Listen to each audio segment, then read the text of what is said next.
안녕하세요. 함께하는 교회 이동명 목사입니다.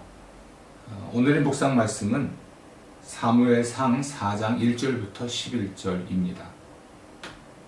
오늘은 악을 제거하는 것이 하나님의 선입니다 라는 제목으로 묵상한 말씀을 나누겠습니다.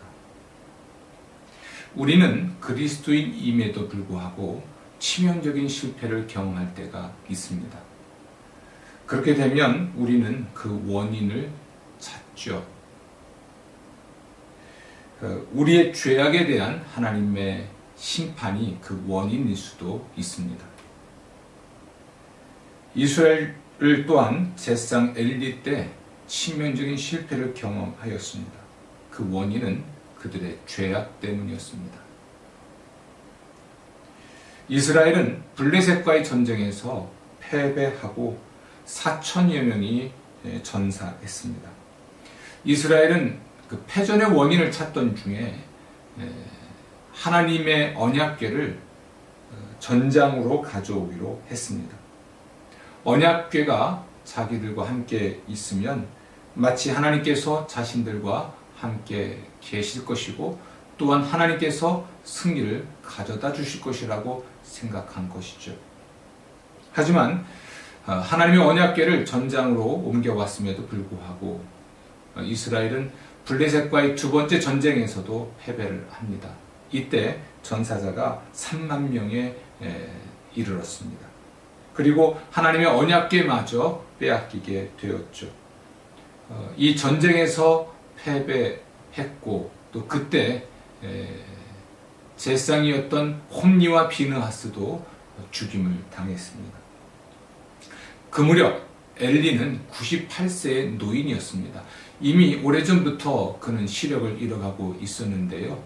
그는 그렇게 뚱뚱하고 그리고 눈이 어두워진 채로 의자에 앉아 있다가 하나님의 언약궤를 빼앗겼다는 소식과 두 아들 홈니와 비느하스가 죽임을 당했다는 소식을 듣고 뒤로 넘어졌습니다. 그리고 문 곁으로 쓰러져서 목이 부러져 죽었죠. 참 비참한 최후죠. 그의 두 아들 홈니와 비느하스가 같은 날 죽었고요.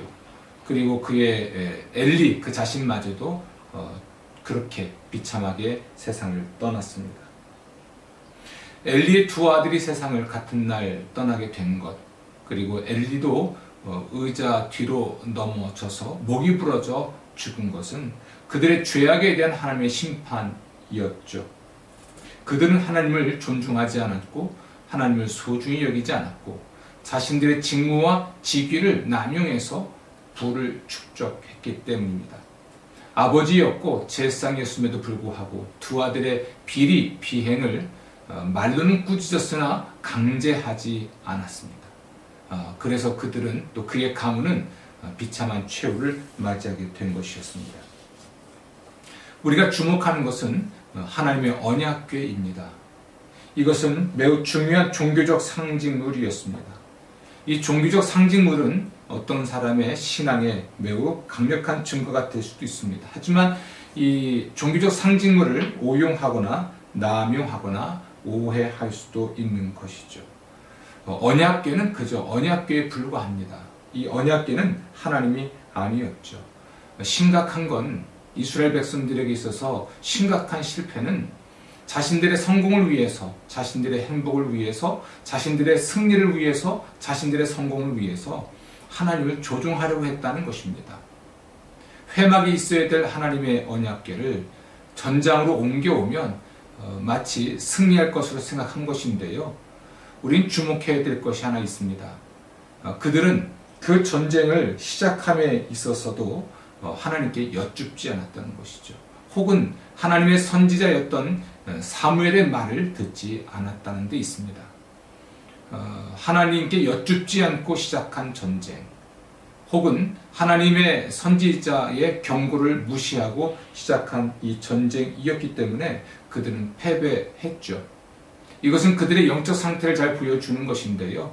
하나님의 말씀을 듣고 순종하기보다 하나님께 여쭙고 하나님의 뜻을 알고 행동하기보다 자신들의 성공을 위해서 하나님을 조종하려고 했다는 겁니다.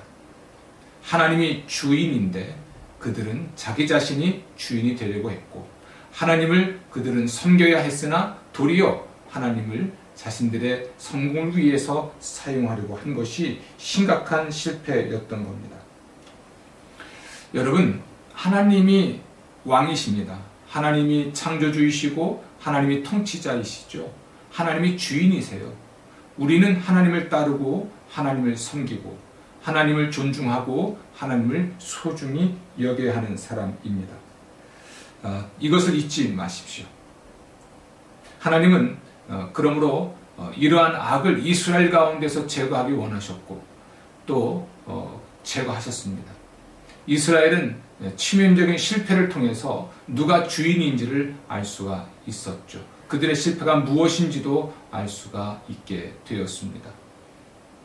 사랑하는 우리 성도 여러분, 바라기는 모두가 하나님을 소중히 여기고 하나님을 존중하고 하나님의 말씀에 순종하시기를 바랍니다. 어떤 일을 시작하기 전에 하나님께 여쭙기를 바라고요. 하나님의 말씀이 전해지면 그 말씀에 순종하시기 바랍니다. 특별히 하나님의 말씀 사역자들을 소중히 여기고 그들의 말씀에 귀를 기울일 수 있는 여러분 되시기를 부탁을 드립니다. 오늘 말씀을 토대로 세 가지 기도 제목을 드리겠습니다. 첫 번째는 교회를 위한 기도인데요. 우리 공동체의 지도자가 늘 하나님 말씀에 귀 기울이게 하소서입니다. 두 번째로 가정을 위한 기도인데요. 우리 가정이 하나님의 뜻을 올바로 알고 따르게 하소서입니다. 세 번째는 우리 자신을 위한 기도입니다. 하나님과 하나님의 말씀 사역자를 존중하고 하나님의 모든 말씀에 순종하게 하소서입니다.